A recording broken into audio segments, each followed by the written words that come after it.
一起发生在荒郊野岭的车祸引出一个惊天大案，多名女性失踪，森林里满地残骸，她们有着相近的身高，头发都染成黄色，身着相同的衣服，她们来自不同的家庭，美好的生命就这样戛然而止，有的被草草掩埋，有的被直接抛尸荒野，任由野兽啃食。大家好，欢迎来到露天电影院，我是吉利波。今天给大家带来网飞最新悬疑剧集《亲爱的孩子》。本片改编自德国女作家罗米·豪斯曼的同名畅销小说。救护车上，2名医生正在抢救一名车祸重伤的女人。和女人一起的小女孩告诉医生，妈妈是罕见的熊猫血。忽然，女人的病情急转直下。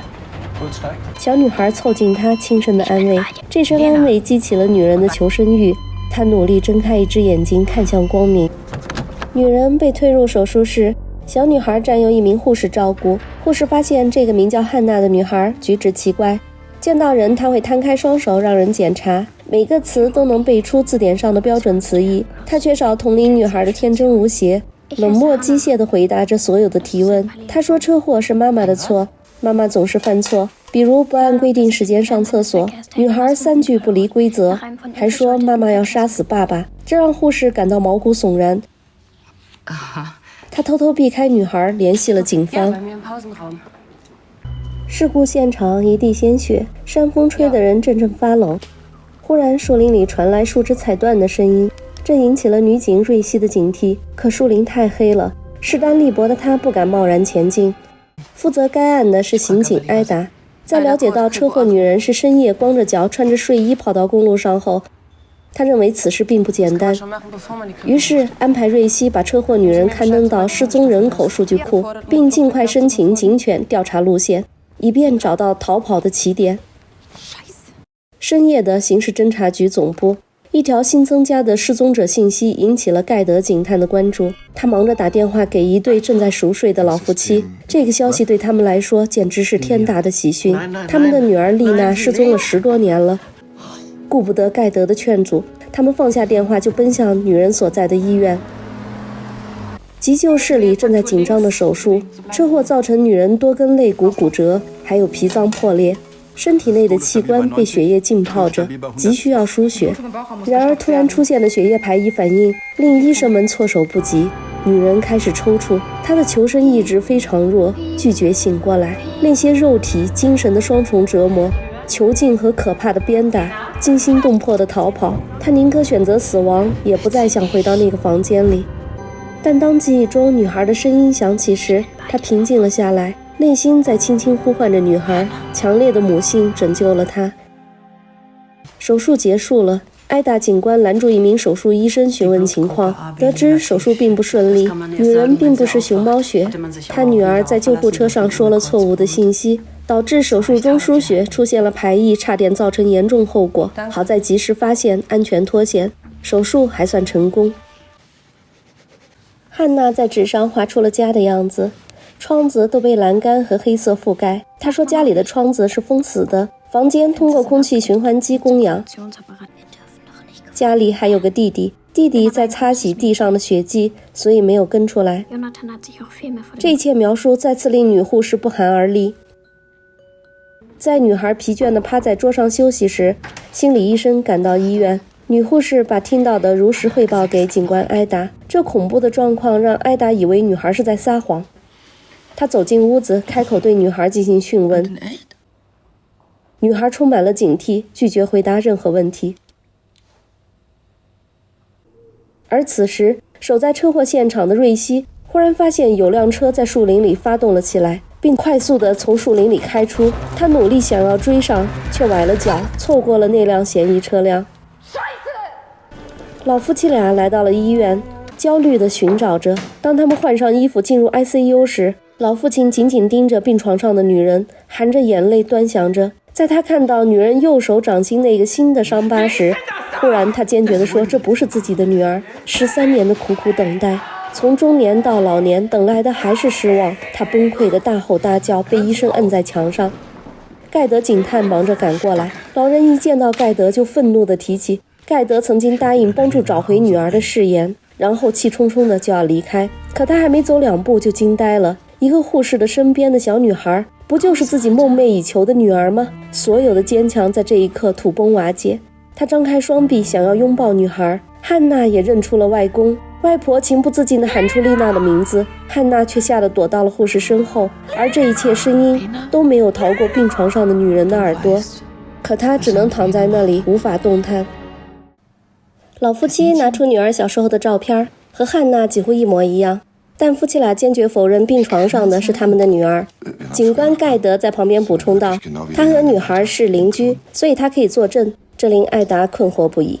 这时候只能通过 DNA 测试结果来判断血缘关系了，而这个测试需要8个小时。老人坚决要守在孙女儿身边，艾达只好任由他们。临走时，他问起他们亲生女儿丽娜的血型，老妇人说遗传自她的熊猫血。艾达瞬间心里有了结果。离开房间，艾达找到盖德，质问他既然认识失踪女孩，为何还能成为失踪案的负责人？为何不避嫌？为何要隐瞒上司这层关系？盖德解释，当时就是不想因为这层关系影响到自己接手这个案子才隐瞒的。这公然的渎职让艾达忍不住骂出了口。盖德赶紧转移话题，称13年来丽娜就像人间蒸发一样渺无音讯，当年动用了大量的警力排查搜索，登报上新闻，重金征集线索，可就是这样都没能找到一丝线索。这是第一次出现关于丽娜的确切消息。他向艾达保证自己会全力配合，只要能让自己跟踪这个案件，凡事都会汇报给艾达。艾达勉强地答应了下来。盖德按照艾达要求来到女人房间录口供。女人的意识并不清楚，盘旋在脑海中的绑架者的声音控制着她，命令着她做出反应。当她听到询问她是谁时，她下意识地说叫丽娜。这时护士让盖德先离开，因为患者的情绪太激动了。女人陷入记忆中，在那间不见天日的装修的像家一样的房间里，她被命令按时起床，给孩子做饭，照顾孩子的起居。但一个被囚禁折磨要疯的人怎么可能完成这件事儿？当他无法完成时，女孩走过来帮忙。她像发现了救命稻草一样拽住女孩，求她救自己。接着恐惧和混乱让她晕倒在地，孩子们开始呼唤父亲。老人偷偷去看外孙女，他把女孩画的全家福装进了口袋，又偷偷摸进女人的病房，告诉病榻上的女人说自己一定会得到汉娜的监护权。之后他才回来找妻子，妻子告诉他已经帮他在单位请了假，他冷漠地扭头而去，连一句谢谢都没有。搜救犬到位，开始了搜索行动。一辆汽车被堵在了封锁路段，开车的男子不断追问封路的原因，他说自己是安保公司派来巡逻的，白天和傍晚各巡视一圈，瑞希让他离开。心理医生来看女孩，女孩的眼睛受不了强光。她说自己梦到了外公。当医生问她以前是否见过外公时，她说她见过外公在一个美丽的花园里。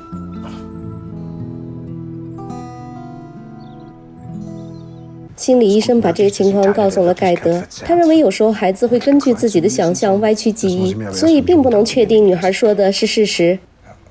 盖德来找老人询问他是否见过汉娜，老人因为被怀疑愤怒地推门而去。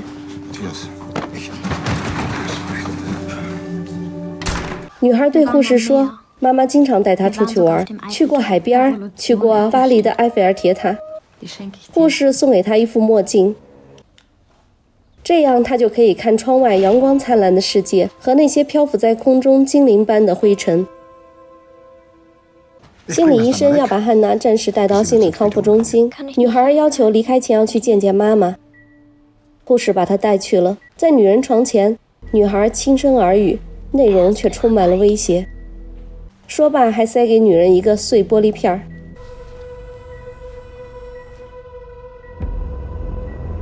女人偷偷把玻璃片藏了起来。女孩坐上了心理医生的车，正巧被站在窗口的外公看到了。外公偷偷下楼，一路开车尾随，直到确定了目的地才离开。盖德在女人平静下来的时候再次来到病房，他直言自己知道女人并不是真的丽娜，他只想知道女人叫什么，丽娜在哪里。女人心中泛起一丝委屈，这个已经不存在的丽娜，这个给她带来如此痛苦的丽娜到底是什么样子呢？她悠悠地问出了声。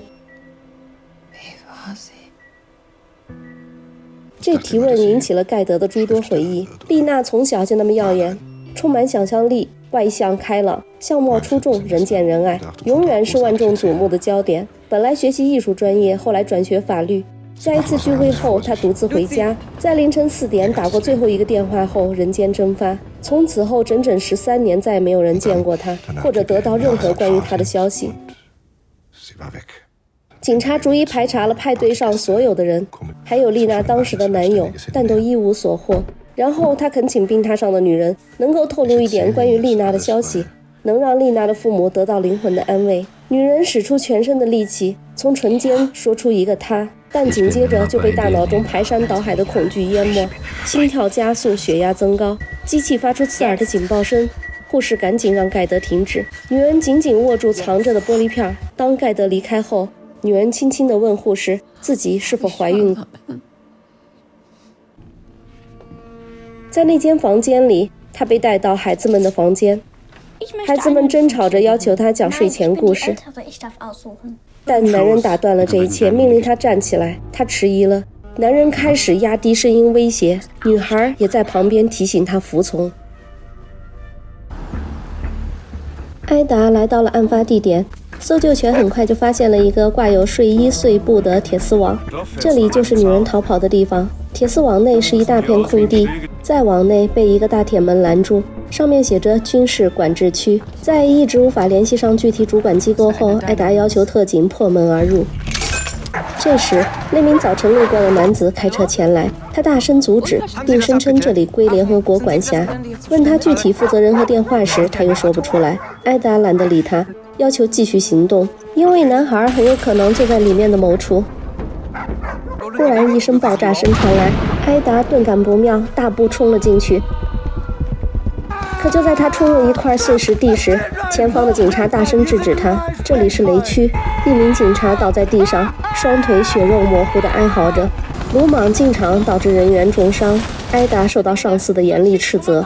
虽然埃达据理力争，但大家都能感受到他处境不妙。拆弹部队开始进场，不断引爆的地雷声让人内心不安。埃达更加担心那个8岁的男孩，如果他突然跑出来，后果将不堪设想。女孩的外婆在楼下也没有找到不知何去的丈夫。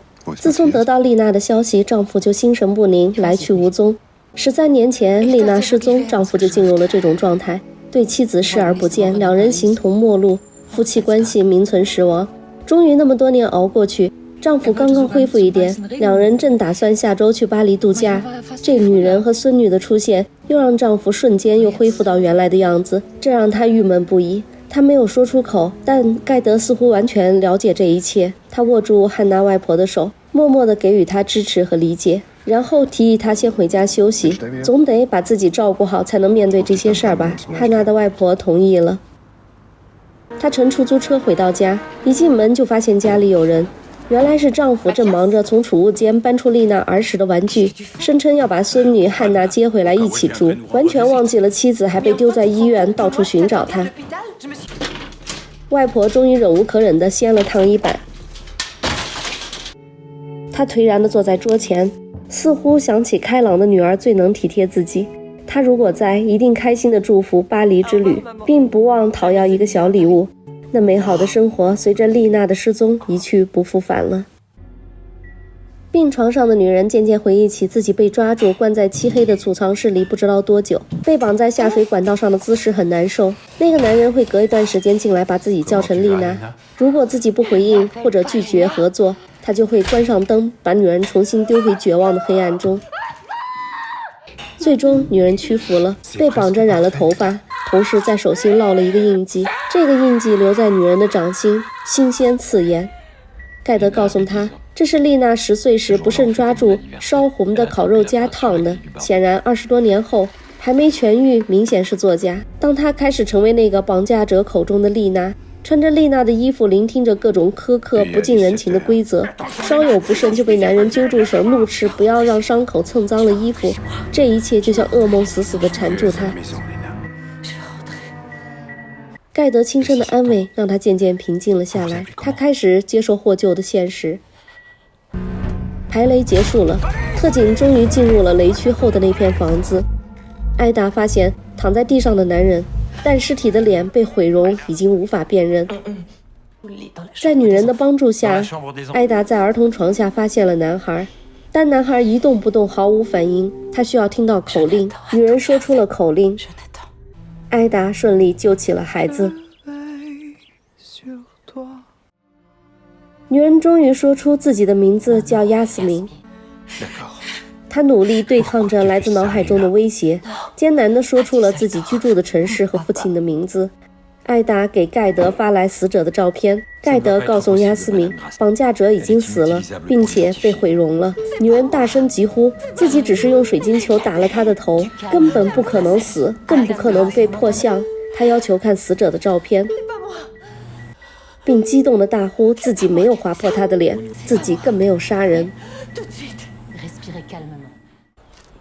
盖德来到案发地，艾达郁闷地说自己已经焦头烂额了，同僚的腿炸断了，保安公司的老板要告他擅闯禁地。盖德安慰他，既然没有停职，就说明没有事儿。在对房间的搜查里，很快发现有摄像头全方位无死角地监控着这个住宅。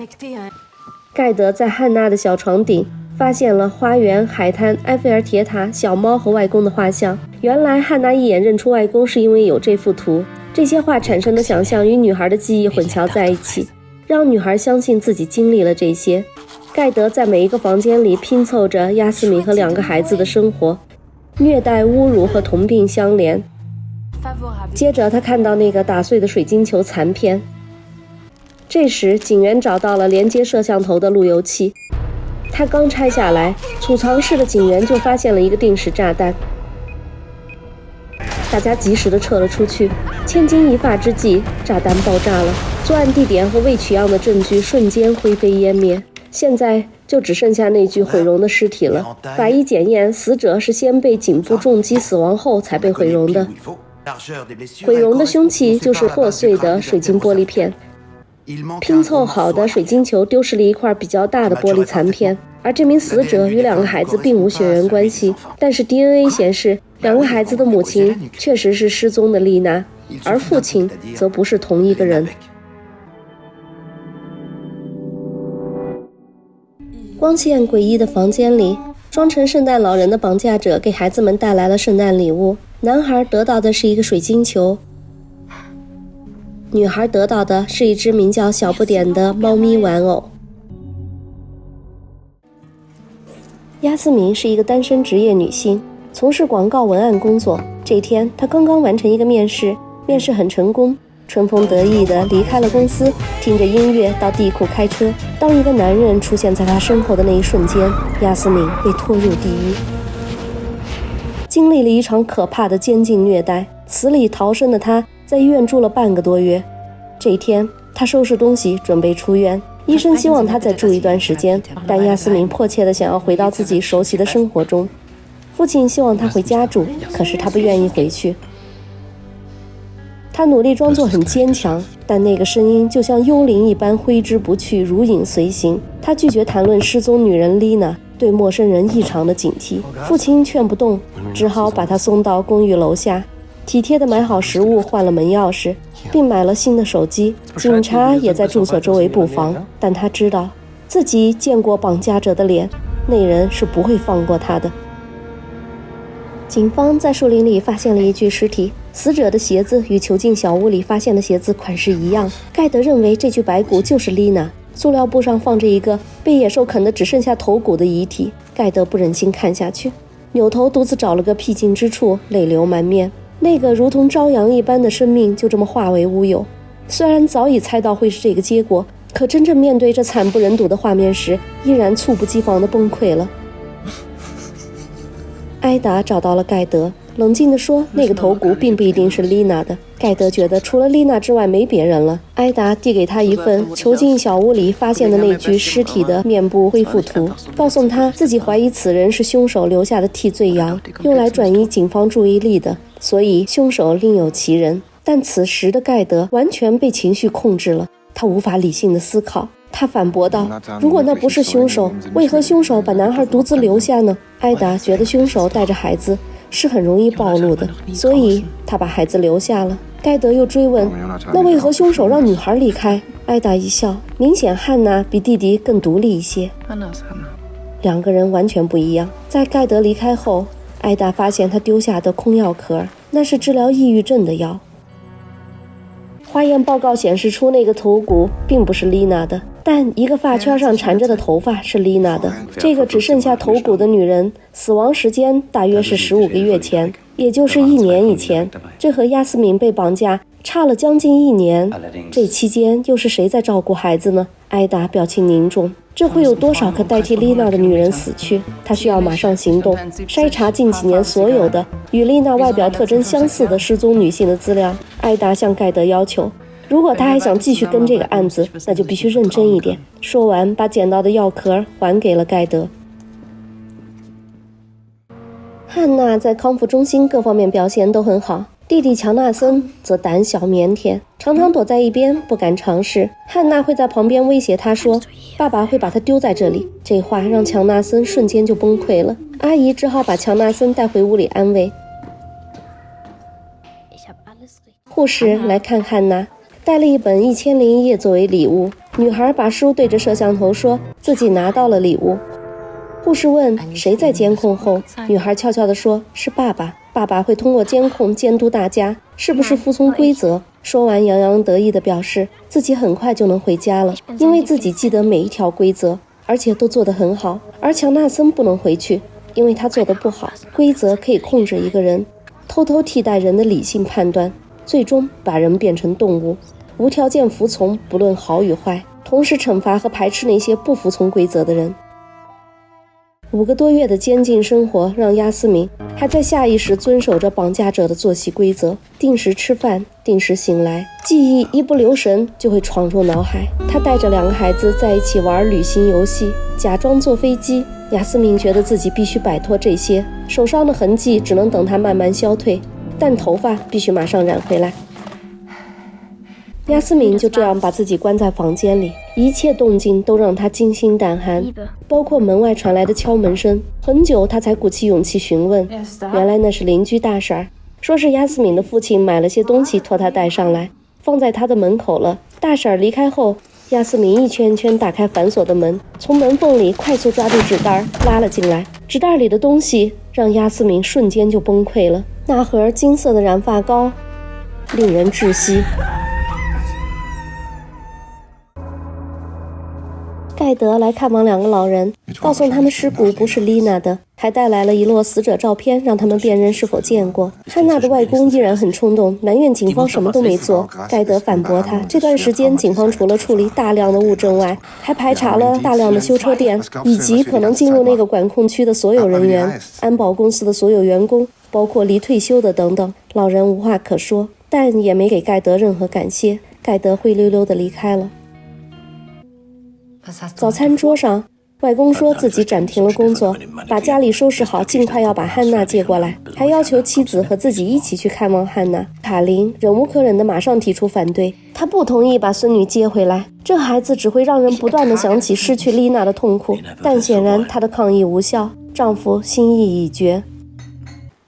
埃达在心理医生的陪同下来看望2个孩子，汉娜很适应地画着画，乔纳森极不适应地躺在床上。埃达坐在床前和他打招呼，他紧紧握住了埃达的手。埃达拿出照片给汉娜辨认，汉娜把所有的男人的照片都叫爸爸。当被问到如果妈妈离开了怎么办，汉娜表示只要独自吃8个早餐就会有新的妈妈来，这让埃达大惊失色。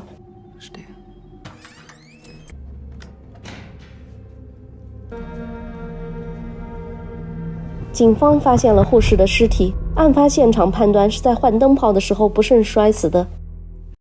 盖德来探望亚斯敏，希望亚斯敏辨认一下照片。亚斯敏看出这个男人就是车祸撞到自己的那个，但记忆中这个人很快就被打晕了。亚斯敏没有说出实情，他只说自己见过这个人，同时隐瞒了购物袋的事儿。盖德以为亚斯敏所说这个男人就是绑架者，于是安慰了亚斯敏几句，就匆匆离去了。盖德的抑郁越来越严重了，医生建议他住院治疗，却被他拒绝了。医生无奈，只能再给他开了一些抗抑郁的药。警方在发现头骨的那片树林搜索，没想到发现了大量的人体骨头，最完整的尸体是6个月前的。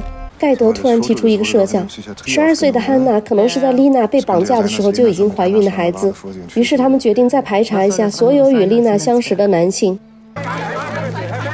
报纸拍到了汉娜的照片，汉娜的外公愤怒地和妻子卡琳说，他决定第2天就把汉娜接回来，任凭卡琳怎么反对都不行，最后干脆摔门而去。卡琳马上给盖德打电话，希望他能出面阻止，因为汉娜回来只会让自己更受伤。盖德来找心理医生，询问报纸上的照片是怎么回事。医生解释道，前几天中心的监控坏了，今天刚刚修好，可能是坏掉的期间被人混进去偷拍的。关于汉娜的事儿，因为汉娜和她外公关系非常好，老人每天都来看望孙女，而且他坚持要把孙女接回去，所以允许他接回去住几天。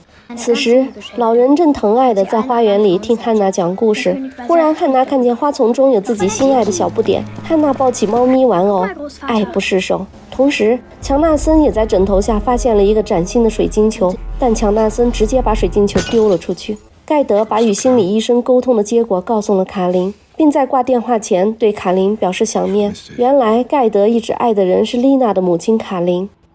汉娜将要被接去外公家，临走前汉娜安慰弟弟说，很快他们就可以回家了，妈妈也在那儿。但弟弟坚决地说，妈妈已经死了，那是一个悲伤的记忆。他们的母亲丽娜在生第3个孩子后出现产乳热死亡了。2个孩子听着父亲和母亲的争执，母亲抱着刚出生的妹妹要求喊救护车去医院，但父亲反对，最终丽娜和刚出生的小女儿都死了。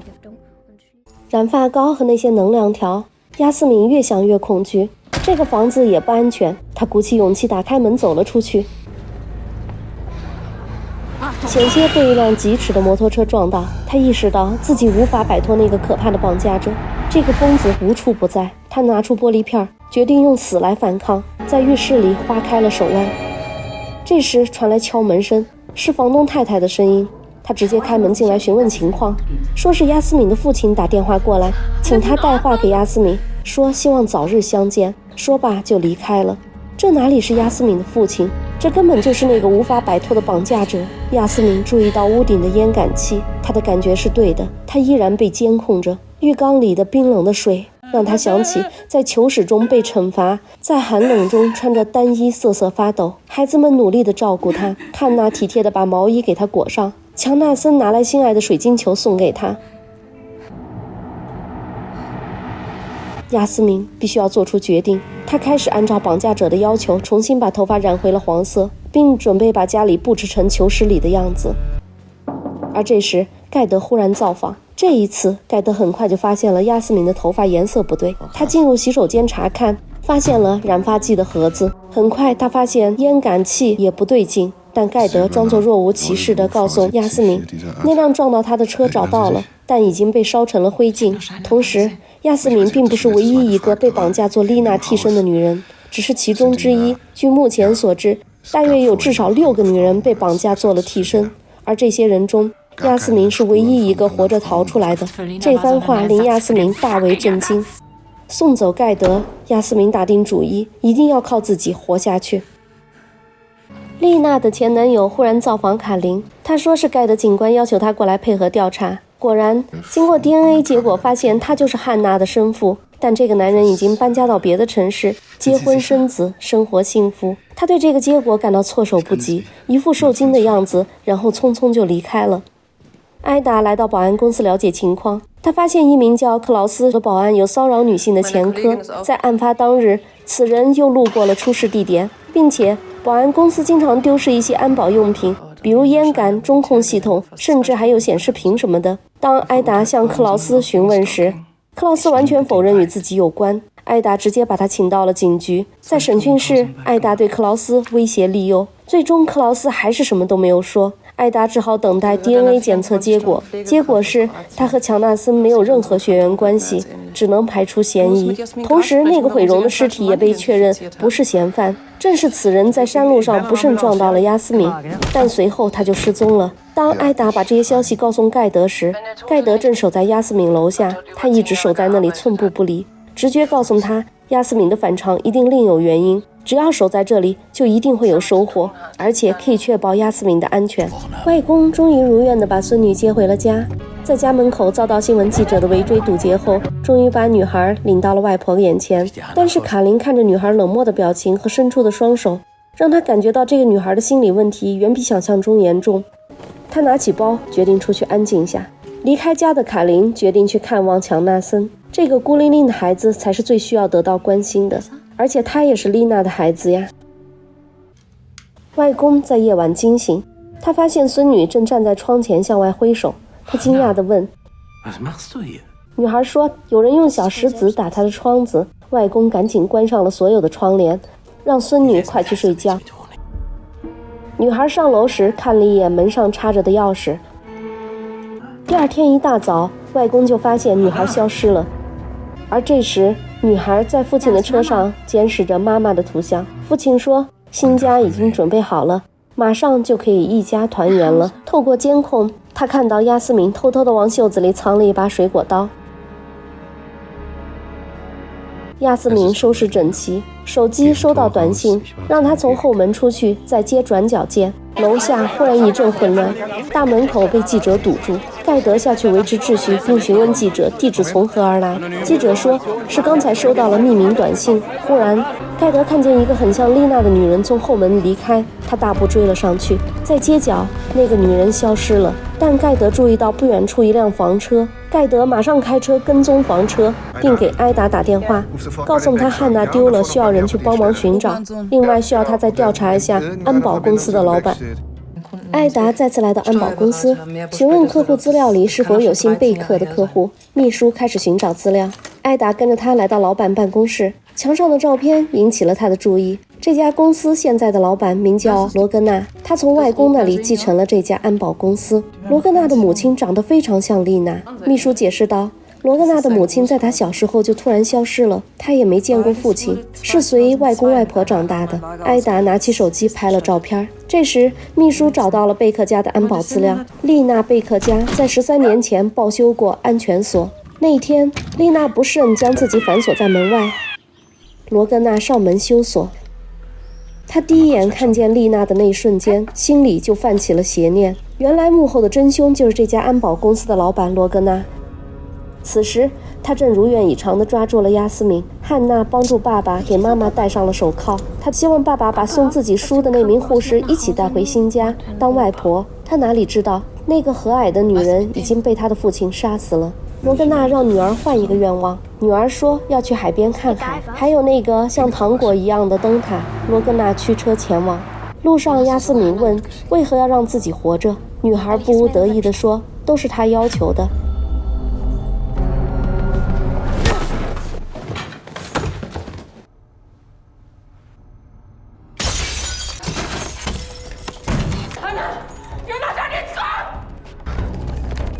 那天亚斯敏打晕了罗格纳后，逃到公路被车撞倒，汉娜自己跟了出去，用木棒打晕了司机，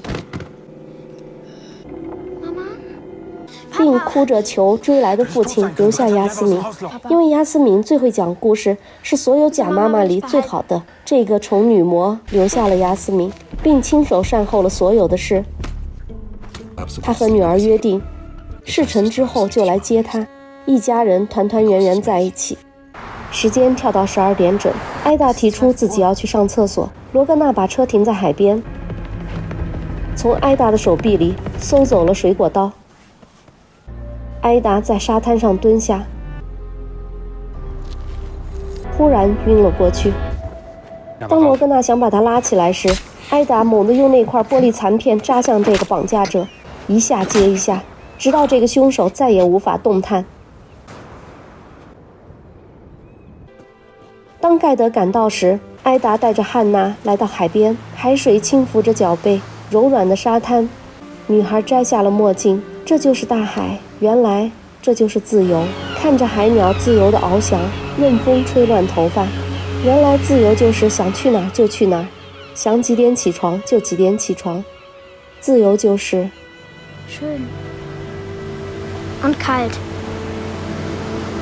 aber trotzdem wie Glück。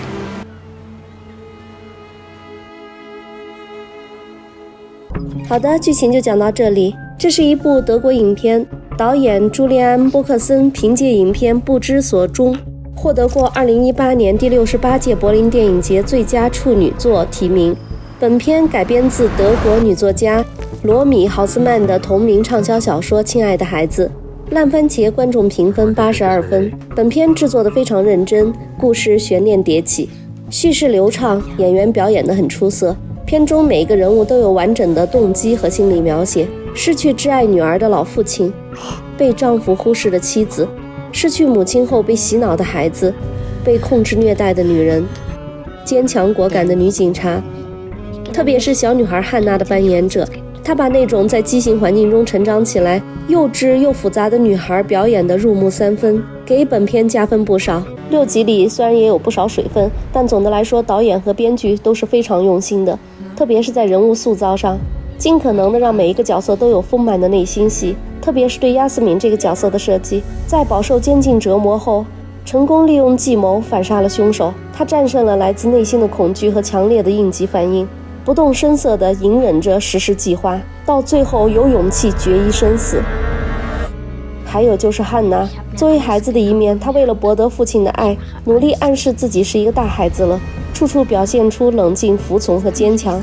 另一边，虽然她嘴上说父亲说谁都可以做妈妈，但内心深爱着母亲，希望着和母亲一起去那个梦寐以求的海边看海玩耍。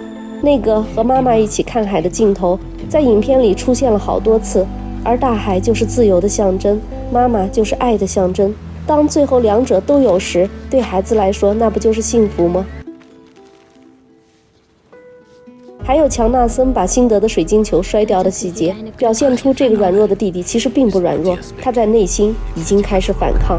总的来说，这是一个不错的片子，确实值得一看。好的，我们今天就聊到这里，谢谢大家光临露天电影院，我是吉利波。喜欢我们的朋友请点赞关注，欢迎大家在留言区与我们互动交流，我们下集见。